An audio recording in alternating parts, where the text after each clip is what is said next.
Olá, sejam bem-vindos a mais um podcast do nosso Papo de Dermato. Hoje a gente tem um convidado muito especial e a gente vai falar sobre um tema que é muito polêmico também. A gente vai falar sobre os inibidores de 5-alfa-redutase no contexto de tratamento da alopecia androgenética. Hoje eu tenho aqui uma convidada também, na verdade não é convidada, já é minha companheira de podcasts, que é a Marina Bianco. Seja muito bem-vinda, Marina. Muito obrigada, Elisa. Sempre um prazer estar aqui com vocês, pessoal. Mais um episódio hoje muito polêmico de alopecia androgenética. Já vamos começar essa discussão já já. E a Marina, só apresentando ela, ela é residente de dermatologia da Unifesp. E a gente convidou aqui o Gabriel Cortez, que é médico graduado pela Escola Paulista de Medicina. Ele é pós-graduado em dermatologia hospitalar, doutorando no programa de medicina translacional com projeto em alopecia androgenética e é preceptor do grupo de tricologia da Unifesp e também membro do corpo clínico do Hospital Sírio-Libanês. Seja muito bem-vindo, Gabriel. Obrigado pelo Obrigada pela sua convite. presença. É muito bom poder falar aqui sobre esse tema que a gente estuda bastante e que também tem muito espaço para a gente desvendar mitos sobre os inibidores de 5-alfa-redutase, né? Com certeza. E eu queria aproveitar já essa conversa, né? A gente separou algumas perguntinhas especiais para você, mas eu vou abrir já esse espaço pedindo para você contar um pouquinho sobre como que é o uso desses inibidores de 5-alfa-redutase dentro do tratamento. Queria que você falasse das diferenças do mecanismo de ação dele, para a gente já começar essa conversa. Perfeito. Então, assim, quando a gente fala em inibidor de 5-alfa-redutase, a gente tem principalmente, né, as duas moléculas. Primeiro a finasterida, que veio primeiro, né, e ela tem algumas diferenças da segunda molécula, que é a dutasterida. A aprovação da finasterida para uso em cabelos é quase em todos os países do mundo, né? Quando a gente vai conversar sobre dutasterida em alopecia androgenética, a gente acaba se restringindo a alguns países, entre eles o Brasil, desde 2019, mas também o México e a Coreia, que foi o primeiro país a falar sobre dutasterida e aprovar em bula o uso em calvície masculina, né? Uhum. Tá bom. Tá certo. Conta pra gente, então, Gabriel, assim, entre essas duas moléculas, né, tem alguma superioridade entre elas, considerando, assim, como que elas funcionam no nosso corpo? Eu acho legal a gente entender um pouquinho de como ela funciona primeiro, né? A gente tem um mecanismo que se chama via de sinalização androgênica. Como que isso funciona? Então a gente tem a testosterona fora da célula, essa testosterona é internalizada, né? E aí os inibidores a 5-alfa-redutase, que é uma enzima que está dentro da próstata e também no couro cabeludo, no fio do cabelo, lá dentro, intracelular, transforma ela, né, a partir da ligação em sinalização lá para o núcleo que vai transcrever proteínas e essas proteínas vão sinalizar para esse afinamento progressivo do cabelo que a gente chama de alopecia androgenética. Então esse é o mecanismo que a gente chama de androgênico, porque envolve a testosterona, né? Falando um pouquinho de finasterida versus dutasterida. A finasterida ela é uma molécula que tem uma meia-vida mais curta, então ela tem em torno de 4 a 6 horas de meia-vida, quando a gente vai falar da dutasterida de 3 a 5 semanas. Então essa é a principal diferença, o que dá pra gente uma inibição mais eficiente da dutasterida. Além disso, apesar das duas inibirem a 5-alfa-redutase do tipo 2, né, a dutasterida 3 vezes mais potente, a dutasterida também inibe a 5-alfa-redutase do tipo 1, mas o principal mecanismo quando a gente vai falar em calvície é a inibição da 5-alfa-redutase do tipo 2. Então isso é importante porque quando a gente aumenta a potência da molécula, a gente vai ter uma inibição mais eficaz, né?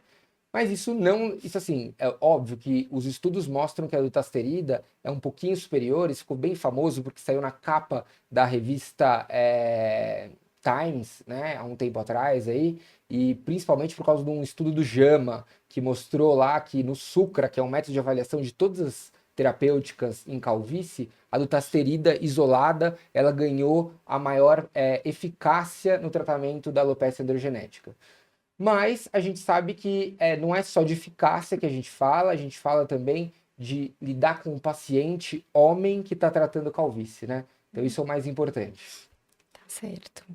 E fala um pouquinho pra gente, como que funciona, já nesse contexto de paciente que pode ter, ter algum conhecimento midiático, como que você lida com isso na prática, desse efeito sobre o conhecimento daquele fato, de alteração, de impacto ali na vida sexual do homem? Como que você lida com isso? Em geral, os pacientes eles já chegam sabendo, né, da finasterida e muitos falam de impotência. Eu sei que esse é um podcast aberto, né? Então é bom explicar. Às vezes pode ter não médicos ou não dermatologistas assistindo, mas essa classe de medicações ela não está relacionada à impotência. Esse é a primeira abordagem que eu falo com o meu paciente. Ela está relacionada a uma diminuição de libido, né? Por quê? Porque o DHT, né? Então, lá dentro do mecanismo fisiopatológico, né? A testosterona ela é muito pouco potente em afinar o cabelo. Quem afina o cabelo é principalmente essa conversão intracelular de testosterona em DHT. Então, é esse DHT, né? Ou dihidrotestosterona, que vai ser o principal responsável, 100 vezes mais potente do que a testosterona, em afinar o cabelo. Quando a gente vai falar em suprimir esse subproduto da testosterona, suprimir o DHT, aí sim, 1 em cada 100 ou 2 em cada 100 pacientes podem ter uma sensação de depressão, que alguns estudos colocam, ou redução de libido, que tem a ver com essa diminuição na verdade, de uma volição, né? Por quê? Porque o DHT participa de 3 neurotransmissores e quando a gente inibe ele, parece que alguns pacientes podem ter esses sintomas, tá? E aí, o que eu falo pro meu paciente, né? Então, primeira coisa, não é impotência. Então, o homem já fica mais tranquilo, porque não é impotência, é libido. E a segunda coisa é que, mesmo com tem um estudo populacional gigantesco que mostrou que aqueles pacientes que continuaram usando, e foram homens acima de 60 anos, que usavam essa classe de medicações para hiperplasia prostática benigna, aqueles que continuavam usando por mais de 18 meses, esse risco se igualava à população normal. Então, olha que interessante, talvez insistir na medicação vale a pena, né? Talvez não insistir numa dose de bula, um comprimido ao dia. Talvez reduzir para 1 ou 2 comprimidos na semana, lembrando que 2 comprimidos de dutasterida já é tão ou mais eficiente que finasterida 1 mg a dia, né? E talvez tentar continuar, insistir no uso para mais de 1 ano para ver se esses sintomas reduzem, né? Por quê? Porque parece que nosso corpo organiza, se acostuma, se organiza com essa redução do DHT e esses sintomas neurobiológicos, eles melhoram. Certo. E então você faz essa abordagem com o seu paciente, mas nesse sentido, né? De dar uma explicada para ele antes, né? Fazer essa abordagem antes, tá certo. Você sabe se os estudos hoje em dia, eles têm alguma forma, eles conseguiram perceber bem qual é a parcela de paciente que apresenta esses sintomas? Então, acho que os estudos mostram que a dutasterida tem um perfil de efeitos colaterais muito similar à finasterida, né? E por volta de 2% mesmo. Então, 2 a cada 100 homens podem ter algum efeito colateral relacionado a essa classe de medicações. Eu acho que assim, é difícil a gente comparar exatamente as moléculas, porque poucos estudos compararam finasterida versus dutasterida em efeito colateral. E a nossa abordagem hoje de reduzir um pouco o número de comprimidos por semana da dutasterida, ao invés de prescrever um comprimido ao dia, prescrever 3 comprimidos por semana, por exemplo, para alopecia androgenética masculina, né? Isso acaba reduzindo também os efeitos colaterais. Tá. Mas não são estudos, na verdade. Tudo que a gente fala aqui, óbvio, é baseado em evidência, em estudos, mas nem tudo está tão explicado na literatura, né? Como várias nuances aí da prática médica. Sim, com certeza. E a gente falou bastante sobre a alopecia androgenética masculina, né? E a gente sabe que em relação à alopecia androgenética feminina, existem diferenças, né? Até de mecanismos. E eu queria que você comentasse um pouquinho sobre isso e já aproveitando o gancho, falar inclusive do tratamento. Porque muitas vezes a gente usa a finasterida com doses diferentes, ou adulta, mas enfim, a gente usa para mulher também, mas em que contexto que você considera esse tratamento, considerando a possibilidade de espironolactona, anticoncepcionais com potencial antiandrogênico? Então, onde que você encaixa isso no tratamento? Perfeito. A mulher, ela tem uma vantagem, que é a gente poder usar essas outras classes de medicações, né? Que ao invés de ter esse mecanismo intracelular na 5-alfa-redutase, a gente pode bloquear o receptor de andrógeno fora da célula, né? Lembrando que a alopecia androgenética feminina, ela tem muito mais um componente genético, talvez por uma mutação do receptor de andrógeno na superfície da célula, talvez por um aumento do número desses receptores de andrógeno, o que torna, né, ela muito mais ávida em sequestrar essa molécula e dar start, né, o gatilho, ao mecanismo de afinamento progressivo. E aí, o que a gente pode fazer? A gente pode associar também, né? A gente pode usar tanto os inibidores de 5-alfa-redutase, quanto espironolactona, ou como terceira linha lá, a bicalutamida, que é um bloqueador muito mais potente naquelas pacientes com alopecia androgenética feminina grave. Então, a diferença principal é, o homem a gente nunca vai usar, nunca vai bloquear o receptor de andrógeno, né? Só usar esse mecanismo intracelular da 5-alfa-redutase. Na mulher, a gente ganha essas outras medicações e a gente pode bloquear tanto fora da célula, espironolactona, bicalutamida, quanto dentro da célula com finasterida ou dutasterida. Lembrar que a finasterida e dutasterida são drogas classificadas como X, né? Elas têm risco comprovado para o feto, né? E isso é uma coisa importante. Então, eu não vou prescrever numa mulher que sem contraceptivo ou tentando engravidar, né? Já o homem não. Essa classe de medicações não tem ação sobre a espermatogênese. Então, um homem tomando a medicação pode engravidar normalmente a sua parceira. Isso é uma coisa que as pessoas acabam confundindo também e é motivo de pergunta de prova. Sim, é verdade. E aproveitando ainda que a gente está nesse tema, quanto tempo que você orienta a suspender até uma tentante, né, que usa finasterida, ou até no caso masculino, você até já comentou, Sim. mas se você tem alguma orientação específica nesse caso? Os homens a gente não suspende, né, salvo exceções, se lembrar que o diagnóstico de infertilidade é um diagnóstico do casal, né? Eu não consigo falar uma infertilidade isolada. Por quê? Né? Isso vem da OMS, infertilidade é um casal que tenta, sem nenhum método contraceptivo, né, engravidar por mais de um ano, né? Então, para aqueles casais que estão tentando engravidar por mais de um ano e não conseguem, provavelmente eu não vou entrar com finasterida ou dutasterida para esse homem, ou se estiver tomando, a gente vai orientar a retirar, né? Como a gente orientaria a retirar tudo, ter hábito de vida saudável, fazer exercício físico, tudo para tentar melhorar esse potencial reprodutivo desse casal, né? Mas quando eu falo em uma mulher, a mulher eu prefiro suspender com pelo menos 6 meses, né? Hoje as mulheres estão super organizadas, elas sabem, tem data para engravidar, vou parar meu contraceptivo de tal dia. Então eu acho que a gente tem coisa com planejamento familiar, é uma conversa muito legal com os ginecologistas, a gente consegue com antecedência organizar a calvície para depois, durante esse período de gravidez, a gente não se preocupar tanto com o cabelo, até porque durante a gravidez a mulher fica inundada de progesterona e o cabelo fica maravilhoso, né? É verdade. Mais uma perguntinha aqui.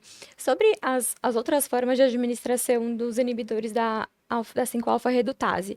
A gente sabe que tem alguns relatos da finasterida tópica, né? E também é uma coisa que é off-label, né? Mas usar também as moléculas na forma de mesoterapia, né? Ou microinfusão. O que você acha dessas terapêuticas? Como que você avalia isso?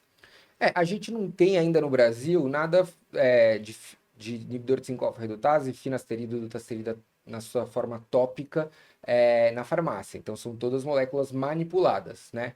Na Itália, é o estudo que tem o melhor desenho e eles têm uma formulação pronta, né, para venda livre. E os estudos que eles desenvolveram são estudos patrocinados pela indústria que desenvolveu, mas são estudos promissores, né?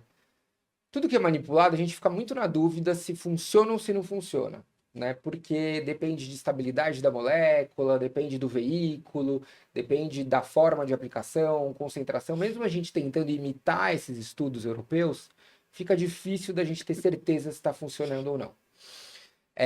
Em relação à dutasterida, parece que ela é uma molécula muito grande e a gente ainda não achou um veículo capaz de fazê-la permear no couro cabeludo, né? Existem alguns estudos em fase de trials, né? Mas a finasterida, sim. Vou te falar a verdade que eu tenho, na minha abordagem prática do meu paciente, eu tenho uma premissa que é keep it simple. Então, quanto mais simples, melhor. É muito mais simples tomar um comprimido do que passar uma loção todos os dias. Então, sempre que eu puder preferir a forma oral, se eu tiver a forma oral disponível para venda na farmácia, eu prefiro a forma oral, tá? Salvo se o paciente é totalmente contra ou se não quer tomar de jeito nenhum. Mas eu acabo usando muito pouco a finasterida tópica, tenho pacientes que usam, mas não é a regra no meu consultório. Eu vou fazer uma perguntinha aqui que eu queria saber da sua prática. Você solicita espermograma para todos os pacientes? Em que contexto que você pede? Porque eu acho que isso também, às vezes, é um tabu até entre dermatologistas, né? Porque a gente sabe que não é um exame tão fácil de coletar. Sim. Então, em que ocasiões que você solicita quando você vai prescrever? Eu não solicito espermograma para prescrição, tá? O espermograma não é um exame de triagem para infertilidade. Então, a gente falou que fertilidade é um diagnóstico do casal, né? Sim. Espermograma, ele é um exame que, a depender, né, se o paciente dormiu bem ou não, ele pode vir alterado e, às vezes, isso gerar muito mais ansiedade para o paciente do que, de verdade, a gente identificar ali alguma infertilidade masculina. Então, eu não peço para os meus pacientes para prescrição. Nem para documentação, assim, nem para documentação. Eu entendo que alguns dermatologistas usam como uma forma de se defender de algum possível processo se esse paciente não conseguir engravidar a sua parceira. Mas eu acho que no Brasil, graças a Deus, a gente ainda não pratica uma medicina defensiva, né? Sabe, foi muito engraçado essa pergunta, porque o primeiro congresso internacional que eu fui há uns 4 anos, eu perguntei, mas e o espermograma? Ninguém fala, porque aqui todo mundo falava de espermograma para escrever finasterida, dutasterida, e o professor, né, que era o professor do NIU, ele foi categórico. Espermograma não é um exame de triagem, ponto. E aí, depois de ter tomado essa bronca do professor de NIU, eu levei isso para minha vida e fui estudar, na verdade, buscar evidência. E, de fato, parece que o espermograma não é um exame bom para a gente fazer triagem de infertilidade. Então, se a gente suspeita, a gente deve buscar a ajuda de um urologista para fazer exames, né, que são mais específicos. Mas eu não solicito e eu acho que é isso que a gente tem que levar para não ter o que a gente chama de efeito nocebo, que é levar o meu paciente a achar que essa medicação vai causar algum problema nele, né? Sim. E também queria aproveitar, saindo do script aqui, queria aproveitar e comentar uma coisa que eu acho que é bem importante também, para quem está assistindo, que lembrar que a finasterida, assim como a adulta, queria até, se você quiser fazer um comentário sobre isso, que ela pode alterar a interpretação do PSA, mas isso não altera... não tem uma alteração específica para a próstata ou algo que tenha alguma influência negativa nisso. Mas eu acho que é importante falar, porque o paciente, às vezes, ele esquece que toma alguma medicação, aí chega no urologista e tem uma alteração do exame e gera essa preocupação. Como que você orienta o paciente em relação a isso? Perfeito. Então, o PSA ele vai ser um exame de triagem, né, a partir dos 50 anos, né, nas sociedades que são mais rígidas a partir dos 45 anos. Esses pacientes, a partir dos 50 anos, eles já são mais difíceis de procurar um tratamento clínico para a alopecia androgenética. Então, a gente tem, a realidade do consultório, geralmente são pacientes que ou já fazem uso há muito tempo dessa medicação, né, da finasterida oral, ou são pacientes que vão começar a usar agora e geralmente são pacientes mais novos. Então o PSA ele deve ser solicitado como um exame, isso também, aí tem toda essa controvérsia do PSA lá na urologia, mas eu não vou entrar nisso, para câncer de próstata acima dos 50 anos. Quando a gente fala em alopecia androgenética, né? Se for um paciente de 25, 30 anos, o risco dele ter uma neoplasia de próstata é muito baixo. Eu posso prescrever sem solicitar PSA e eu vou me preocupar quando ele cruzar essa faixa etária, né? Lembrar que sim, elas vão causar uma redução do volume prostático, né? A finasterida 1 miligrama, pouco, né? Quando a gente fala em tratamento de hiperplasia prostática benigna, a gente fala em finasterida 5 miligramas. A dutasterida, 1 comprimido ao dia, que é a mesma dose da HPB, sim. Então, eu oriento que, se for dutasterida 1 comprimido ao dia, o paciente pode ter uma redução do volume espermático, isso não altera a motilidade do espermatozoide ou o número de espermatozoides, mas o volume espermático pode ficar reduzido, e na verdade, lá para frente, quando a gente for seguir esse paciente do ponto de vista oncológico, qualquer alteração desse novo basal dele, né? Então, eu prescrevi para um paciente meu de 50 anos. Eu vou solicitar um PSA entre 3 e 6 meses. Esse vai ser o novo basal dele. E qualquer alteração, eu vou ter que investigar uma neoplasia de próstata. Lembrando que o principal caso de alteração desses pacientes é ter esquecido de tomar medicação e aí o PSA aumentar um pouquinho, tá? Mas também orientar e não esquecer a medicação de jeito nenhum para não falsear o nosso exame. Muito bom. Legal. Acho que a gente pode falar aquela última pergunta que a gente tinha pensado, que é uma pergunta mais geral, né? Não tão apegada aos inibidores, mas assim, junto com os inibidores, né? O que você costuma usar para alopecia androgenética também? Então, essa é uma pergunta difícil de Bem responder. ampla, é. Sim, pode ser simples, pode ser simples.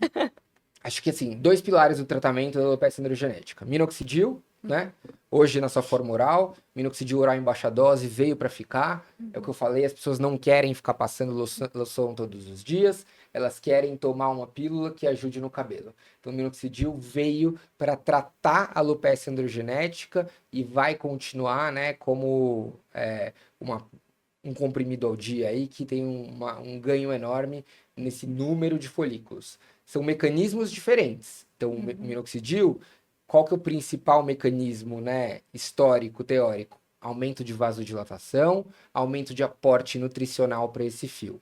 A gente já conhece outros 7 mecanismos, inclusive um mecanismo de sinalização da via da beta-catenina WNT, e agora também talvez um mecanismo ali em uma intracelular no DNA, também antiandrogênico, mas um mecanismo menor quando a gente vai falar nessas drogas que a gente chama de modificadoras da calvície, que são os inibidores de 5-alfa-redutase nos homens. Então, esses 2 são o padrão ouro de tratamento, né?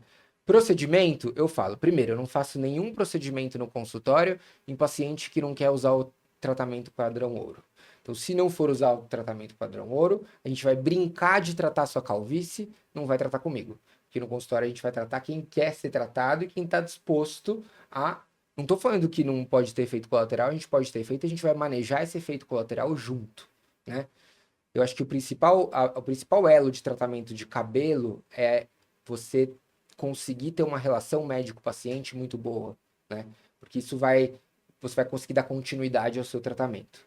E aí, falando de procedimentos, que a gente tem maior evidência, de fato, hoje, a gente faz intradermoterapia, então injetar dutasterida no couro cabeludo, né? A gente está desenvolvendo um trabalho lá no nosso grupo, eu apresentei inclusive no Congresso de Cabelo e Unhas, o trabalho preliminar que não foi publicado ainda. Primeiro, da gente certificar que essas medicações que são manipuladas para injetar são medicações que têm dutasterida, que têm minoxidil na fórmula, em uma condição viável. Então, a gente viu isso de um laboratório e a gente viu que a viabilidade era a mesma. E segundo, será que se eu misturar elas, como muitas pessoas misturam, a gente muda a forma farmacêutica dela? Então, isso é uma coisa também que a gente vai publicar agora. E que aí, no Cabelos e Unhas Expert, para quem é dermato e está ouvindo aqui, a gente vai estar falando aí no próximo congresso da SBD-RESP. Show. Muito legal. Muito legal. Muito Mas é isso, eu acho que eu vejo muitos não médicos ou muitos médicos não especialistas querendo tratar calvície, injetando medicação toda semana, a cada 15 dias, no couro cabeludo. Primeiro risco, fibrose peripilar, né? Então, o veículo dessas medicações, às vezes, são veículos oleosos, e a gente tem um risco, se a gente injetar muitas vezes, de causar uma cicatriz ali naquele couro cabeludo, né? Segundo, todos os procedimentos, eu falo que é a cereja do bolo, para a gente tentar recrutar novos fios e aumentar a densidade desse cabelo, ou naqueles pacientes não respondedores, da gente dar um gás, um boom, né? Para a gente tentar fazer novos fios, engrossar esses fios ali que estão viáveis. Lembrar que a alopecia androgenética é não cicatricial, então em teoria aquele fio está muito, muito, muito afinado e eu consigo recrutar todos esses fios. Mas na prática a gente sabe que não é assim, né? Enquanto uma calvície que a gente deixou evoluir por muito tempo, é muito mais difícil a gente recrutar esses fios. Mas eu acho que o grande recado é esse, usar o padrão ouro e aí os procedimentos ficam como tratamentos adicionais. Tá certo. Muito obrigada. Gabriel. Gabriel, a gente tem uma perguntinha, assim, que ela sempre fica pro final, que é, eu não sei se você lembra muito bem de conteúdos que caem no TED, mas é porque a gente tem um público que é nosso fiel, Sim. assim, sabe? Ficam sempre assistindo as coisas que a gente faz e eu preciso prestigiar esse meu público, entende? Então, eu queria saber de você, se você fosse preparar uma prova, alguma questão, o que você acha que seria importante desse assunto para quem tá prestando a prova do TED? As provas de título hoje, acho que elas estão abordando muito alopécias cicatriciais, né?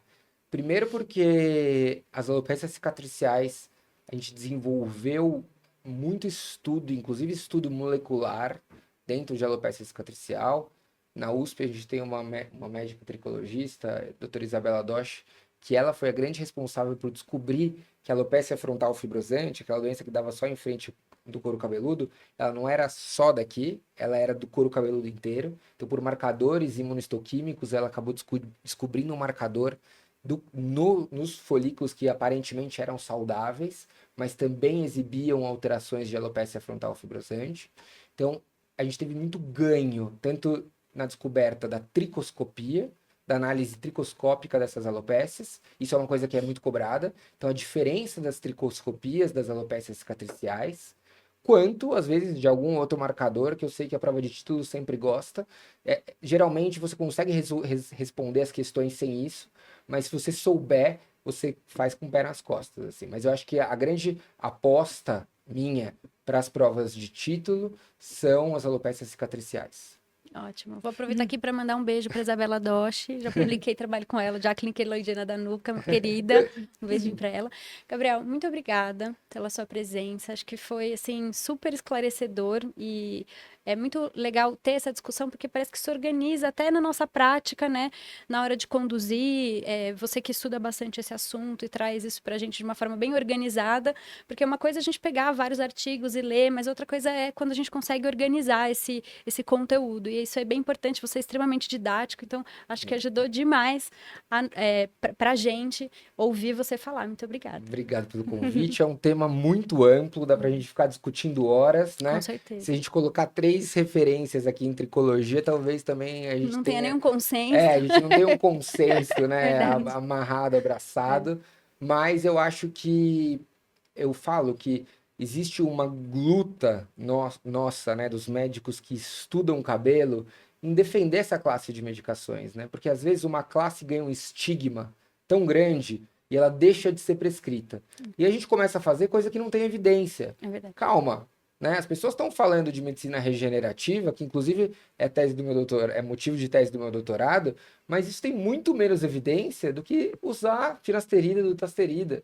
Então vamos fazer o que dá certo, o que tem evidência, o que tem paper publicado, o que tem paper que mostra segurança e eficácia, né? Para depois que a gente amadurecer nesses outros temas, a gente comece a abordar essas outras coisas que têm um interesse muito mais financeiro do que o que funciona. Então acho que esse é a coisa mais importante, a gente desmistificar essa classe de medicações que funciona um monte e trata nosso paciente, né? E deixa, assim, eu acho que consultório, para quem tem ou vai ter consultório aqui, é focado em resultados. Se você dá resultado para o seu paciente, seu consultório enche. Então não adianta ficar atrás do que dá dinheiro, você tem que entregar resultado. Verdade. Muito obrigada, viu, Gabriel? Obrigado um prazer pelo ter você convite. aqui, muito contente com a discussão, foi ótimo. Obrigado. Bom, obrigada Marina, obrigada Gabriel. Eu finalizo então aqui mais um episódio do nosso Papo de Dermato podcast e aguardo vocês então no nosso próximo episódio. Até mais, gente. Tchau, tchau.